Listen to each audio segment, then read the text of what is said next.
Bismillahirrahmanirrahim. Assalamualaikum warahmatullahi wabarakatuh. Salam sejahtera bagi kita semua. Perkenalkan, kami dari tim debat Fakultas Hukum Universitas Muhammadiyah Surabaya menempati posisi pro pada mosi debat, yaitu Bawaslu tidak berwenang menangani pelanggaran pemilu pasca penetapan hasil pemilu secara nasional. Bersama saya Nurlaini Widianti sebagai pembicara pertama. Saya Ahmad Bahrul Effendi sebagai pembicara kedua. Saya Herianto sebagai pembicara ketiga. Berdasarkan data pemilu tahun 2019 yang dirilis oleh Bawaslu, terdapat 16.134 pelanggaran administrasi, 373 pelanggaran kode etik, 582 pelanggaran pidana, dan 1.475 pelanggaran hukum lainnya. Dari hasil data penanganan pelanggaran proses pemilu tersebut menjadikan rasio logis terhadap kewenangan kuasi yudisial yang merupakan badan lain sebagai pelaksana kekuasaan kehakiman, sebagaimana yang termaktub dalam pasal 38 Undang-Undang tentang Kekuasaan Kehakiman. Hal ini dikhawatirkan jika Bawaslu tidak diberikan kewenangan kuasi yudisial, maka akan terjadi overcash di pengadilan. Untuk memastikan hal itu, kewenangan tersebut harus dipertahankan guna mewujudkan pemilu yang sesuai dengan asas luber judil. Namun, yang menjadi persoalan adalah terkait dengan kewenangan kasus pelanggaran pemilu atau kuasi yudisial tidak dijelaskan secara jelas batas waktunya. Dengan ini, tim kami menyatakan berada pada posisi pro dan argumentasi saya selanjutnya akan dilanjutkan oleh Ahmad Bahrul Effendi sebagai pembicara kedua.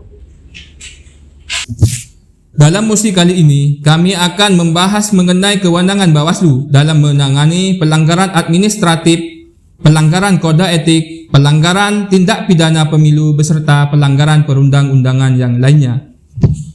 Bawaslu sebagai lembaga penyelenggara pemilu yang bertugas mengawasi jalannya proses pemilu, menerima aduan, menangani kasus pelanggaran administrasi pemilu yang tertuang di dalam pasal 460 Undang-Undang Pemilu, serta pelanggaran pidana pemilu berdasarkan tingkatannya. Berdasarkan Undang-Undang Nomor 7 Tahun 2017 tentang Pemilu, dalam pasal 399 ayat 1 memuat tentang pelanggaran administrasi pemilu terkait dengan kesalahan-kesalahan proses pelaksanaan rekapitulasi hasil perolehan suara peserta pemilu.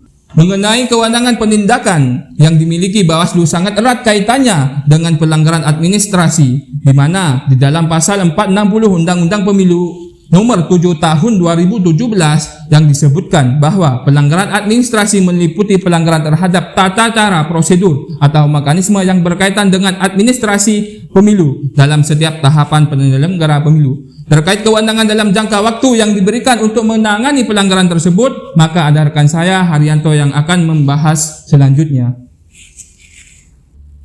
Penyelesaian pelanggaran pemilu diatur dalam pasal 460 sampai dengan 465 Undang-Undang Pemilu tentang penyidikan tindak pidana pemilu yang mengatur bahwa klarifikasi pelanggaran pemilu dilakukan secara terbuka dan harus dilakukan paling lambat 14 hari setelah pemilihan diputuskan. Laporan atau hasil akan diterima. Pada Bawaslu terdapat sengketa proses, yaitu objek yang dilaksanakan keputusan atau berita acara Bawaslu. Titik koordinatnya ada di sini apabila Bawaslu itu menerima laporan pada saat mendekati tahap rekap nasional. Utamanya merupakan detik-detik yang sangat krusial sekali. Setelah rekap itu selesai, peserta pemilu dapat dirugikan oleh hasil. Kemudian peserta pemilu dapat mengajukan sengketa proses. Sengketa proses yang ditangani oleh MK yaitu 12 hari, kemudian untuk menangani administrasi yaitu 15 hari. Waktu yang tersedia dalam tahapan adalah 10 hari sejak laporan diterima. Apabila kurun 10 hari, Bawaslu masih memiliki kewenangan. Jika lebih, maka bukan kewenangan Bawaslu, melainkan kewenangan MK. Pelaksanaan kewenangan dalam pemilu 2019 membuktikan adanya benturan kewenangan antara Bawaslu dengan Mahkamah Konstitusi. Satu sisi merupakan kewenangan Bawaslu dalam konteks penanganan pelanggaran administrasi, baik secara langsung maupun tidak, berkaitan dengan hasil pemilu yang menjadi kewenangan MK. Saran dari tim kami, perlu adanya penguatan tugas pokok dan fungsi Bawaslu, yakni dalam hal pengawasan sebagaimana amanat Undang-Undang Nomor 7 Tahun 2017 tentang Pemilu, dan perlu dibentuk sebuah lembaga peradilan yang khusus menangani sengketa pemilu. Sekian, terima kasih.